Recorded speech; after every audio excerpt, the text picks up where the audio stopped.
जुनूनी इश्क पार्ट 39। कमरा अंधेरे में डूबा हुआ था। केवल एक कोने में जलती हुई मोमबत्ती की लो एक हल्की सी रोशनी बिखेर रही थी। हवा में कुछ ऐसा था, एक मिश्रण, जुनून, खतरनाक खेल और असीमित शक्ति का। बेड पर रुद्र शर्टलेस लेटा हुआ था। उसके चेहरे पर वही पुरानी सख्ती थी। सामने खड़ा डेको केवल तौलिए में लिपटा, अपने होठों पर एक शैतानी मुस्कान लिए रुद्र की तरफ बढ़ा। डेको धीरे धीरे रुद्र के करीब आया। उसकी सांसें इतनी करीब थी कि रुद्र के कानों तक वो हलचल महसूस कर सकता था। इतना अच्छा होता ना अगर तुम और मैं। डेको की आवाज में एक मोहक लहर थी, लेकिन उससे पहले कि वो अपनी बात पूरी करता, रुद्र ने बिजली की तेजी से उसके बालों को जकड़ लिया और एक झटके में उसे सोफे की ओर धकेल दिया। ओ माय डियर लवर डेको। रुद्र की आवाज में खतरे की खनक थी। उसकी आंखें गहरी खाई जैसी लग रही थी। तुम जब ऐसी बातें करते हो ना, तो कसम से मेरे सबसे बड़े दुश्मन की तरह मेरे अंदर एक आग जल उठती है। तुम्हारी जुबान और को तुम्हारे मुंह से खींचकर बाहर निकालने की। डेको के चेहरे पर हल्की सी मुस्कान बनी रही, मानो वो इस खतरे को एंजॉय कर रहा हो। रुद्र ने उसे दूर धकेल दिया और अपनी जगह से उठकर खड़ा हो गया। उसकी मांसपेशियां हल्की मोमबत्ती की रोशनी में चमक रही थी।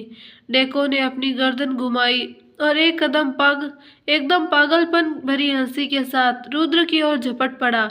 उसकी पकड़ रुद्र के गले पर कस गई और वो उसके गले पर अपने होंठ रगड़ने लगा, मानो किसी कैंडी का स्वाद ले रहा हो। तुम्हें कोई हक नहीं है मुझे धक्का देने का।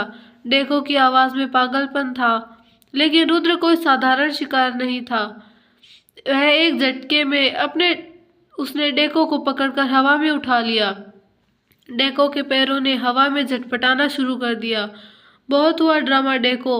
रुद्र की आवाज लोहे की जैसी कठोर थी।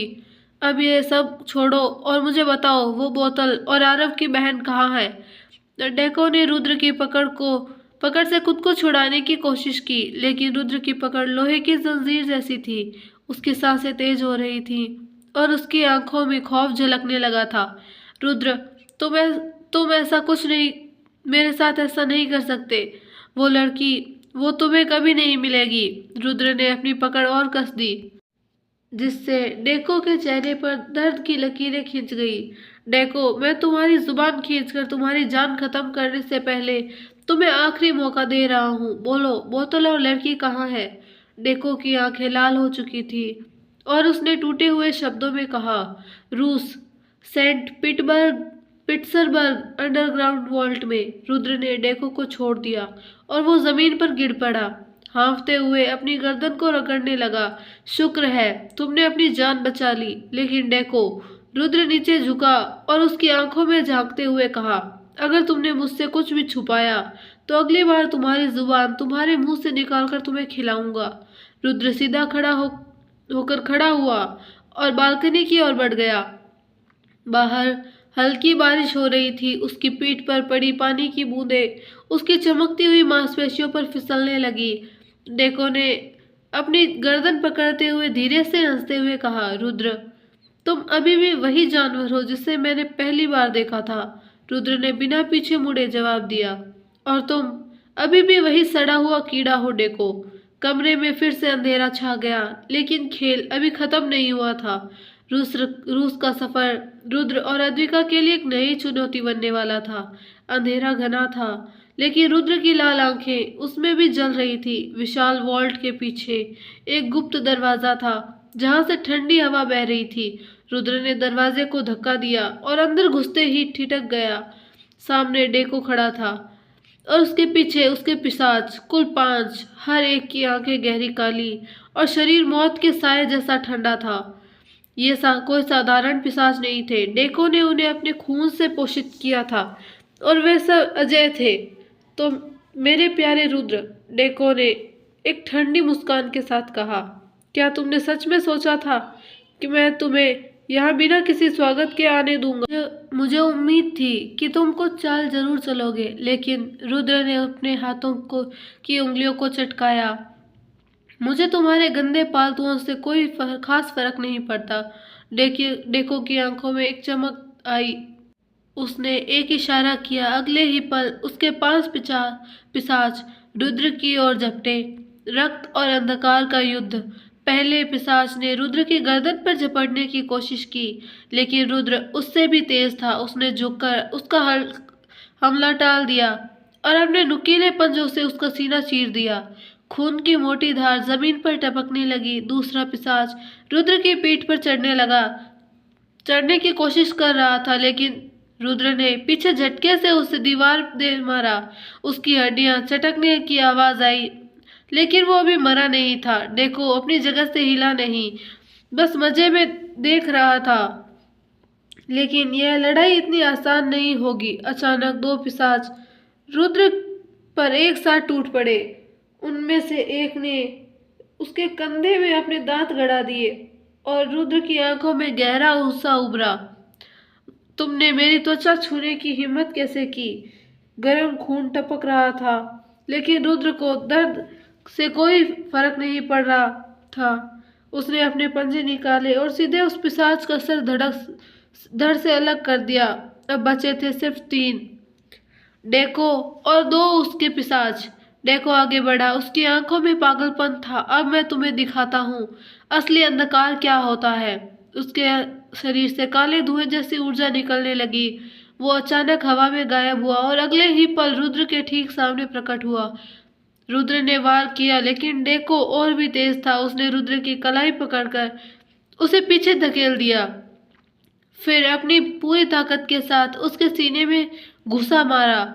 रुद्र दीवार से टकराया और पत्थर टूटकर गिरने लगे, लेकिन रुद्र के होठों पर मुस्कान थी। उसने अपने हाथों को फैलाया और उसके नुकीले नाखूनों को भी लंबे हो गए। अच्छी कोशिश थी डेको, लेकिन तुम भूल गए मैं रुद्र हूँ और शिकार करना मेरी फितरत में है। अगले ही पल रुद्र ने अपनी पूरी रफ्तार के साथ डेको पर हमला किया।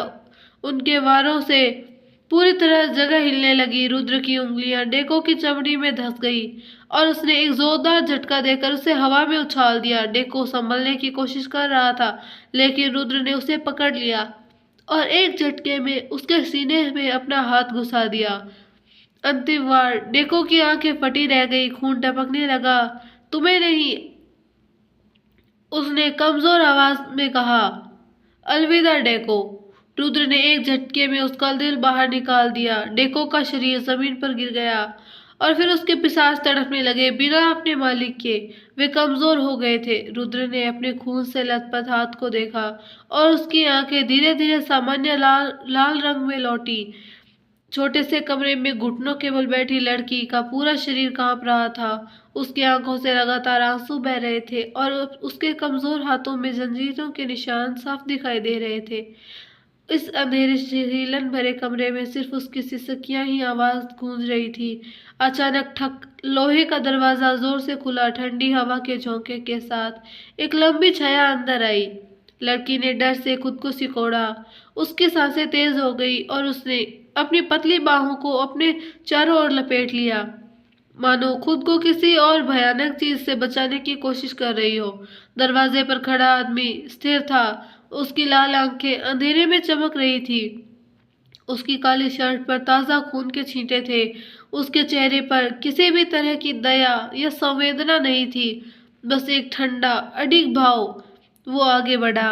उसकी भारी बूट्स के नीचे पत्थर की जमीन चरमराई। लड़की और भी डर गई। फिर बिना किसी झिझक के रुद्र ने एक हाथ आगे बढ़ाया और कहा, sister Aditi, Dracula king has come to take you, so let's get both of us out of this dirty place and take you to your real brother Aarav. लड़की की आंसू भरी आंखें ऊपर उठी। उसके होठ कांपे। भाई। रुद्र की आंखों में कोई नरमी नहीं थी आई, लेकिन उसकी आवाज स्थिर रही। हाँ, तुम्हारा असली भाई तुम्हारा इंतजार कर रहा है। अब मेरे साथ चलो। लड़की हिचकिचाई। उसके शरीर में जंजीरों की आवाज से ताकत नहीं थी, लेकिन जब रुद्र ने एक झटके में उसकी जंजीरें तोड़ दी तो वो उसकी शक्ति से चौंक गई। धीरे धीरे कांपते हुए उसने रुद्र का हाथ थाम लिया। रुद्र ने उसकी कमजोर उंगलियों को देखा और ठंडी आवाज में कहा, अब इस गंदे नरक से बाहर निकलने का समय आ गया है। अध्याय अंधकार में मिला सहारा। अदिति के लिए ये नाम किसी उम्मीद की तरह था। आरव उसके डरे हुए चेहरे पर एक पल के लिए विश्वास और अविश्वास के बीच का भाव आया। उसकी आंखों से आंसू झलक आए, होठ कांपे और बिना कुछ सोचे वो रुद्र के गले लग गई। रुद्र के शरीर की ठंडक उसे महसूस हुई, लेकिन उसके मजबूत हाथों ने उसे पीछे धकेला नहीं। वो एक पल के लिए जड़ हो गया। उसके लिए ये एहसास नया था। कोई उसे इस तरह पकड़ रहा था मानो वो सिर्फ एक खूनी ड्रैकुला नहीं बल्कि कोई सुरक्षा देने वाला हो। लेकिन इस स्पर्श से उसे नफरत नहीं हुई। धीरे धीरे उसकी लाल आंखों की जलन हल्की हुई। उसने बिना किसी सिकन के अदिति के सिर पर हाथ रखा, उसकी पतली कांपती हुई पीठ पर अपना हाथ फेरा, मानो उसे भरोसा दिला रहा हो कि अब डरने की जरूरत नहीं है। अदिति की सिसकियां तेज हो गई। वो अपनी कमीज को अपनी मुट्ठी में कसकर पकड़ चुकी थी, जैसे अगर उसने छोड़ा तो उसकी फिर अंधकार में खो जाएगी। रुद्र ने हल्की सांस ली और बिना कुछ कहे उसे अपनी बाहों में उठा लिया। वो हल्की थी, बहुत ज्यादा हल्की। शायद महीनों की कैद ने उसे कमजोर कर दिया था, लेकिन अब वो इस नरक में एक पल के लिए भी नहीं रहने वाली थी। रुद्र ने उसे अपनी गोद में संभाला और सीधा बाहर हॉल की तरफ बढ़ा। रुद्र ने जैसे ही बाहर कदम कदम हॉल में रखा, अनु की सिसकियां हल्की पड़ने लगी। लेकिन जैसे ही आरव की नजर अपनी बहन पर पड़ी, उसके अंदर का बड़ा भाई जाग उठा। अदिति। वो झट से आगे बढ़ा, रुद्र की बाहों से अदिति को खींचते हुए उसे अपने सीने से लगा लिया। अदिति फिर से रोने लगी, लेकिन अब ये आंसू डर के नहीं बल्कि राहत के थे। विराट, जो अब तक चुपचाप देख रहा था, उसकी नजरें रुद्र के हाथ पर पड़ी। बोतल हाथ में पकड़ी बोतल पर टिक गई। उसकी भौहें तन गई और उसने सवालिया नजरों से रुद्र को देखा। ये बोतल। विराट कुछ कहने ही वाला था कि तभी पीछे से हवा में एक हलचल हुई।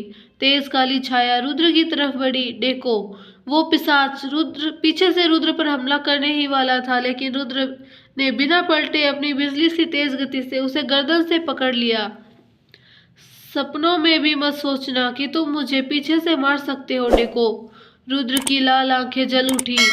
उसकी पकड़ इतनी मजबूत थी कि डेको झटपटाने लगा, लेकिन अगले ही पल चटाक एक झटके में रुद्र ने इतनी जोर से दबाव डाला कि डेको की गर्दन कटकर उसके हाथ में रह गई। धड़ाम, डेको का शरीर जमीन पर गिर पड़ा और रुद्र ने उसकी कटे हुए सिर को दूर उछाल दिया। चारों तरफ सन्नाटा छा गया, लेकिन विराट मुस्कुराया। अब ये हुई ना ड्रैकुला किंग वाली बात। आरव, जो अभी भी अदिति को पकड़े हुए था, रुद्र की तरफ देख रहा था। अब अगला कौन? रुद्र ने ठंडे स्वर में कहा। उसकी उंगलियों से डेको का काला खून टपक रहा था। अगर आपको हमारी स्टोरी पसंद आई हो तो स्टोरी को लाइक, शेयर एंड चैनल को सब्सक्राइब करना ना भूलें। बेल आइकन नोटिफिकेशन को ऑल पर सेलेक्ट कर दें ताकि हमारे सारे वीडियोस की नोटिफिकेशंस आपको मिलती रहे। धन्यवाद।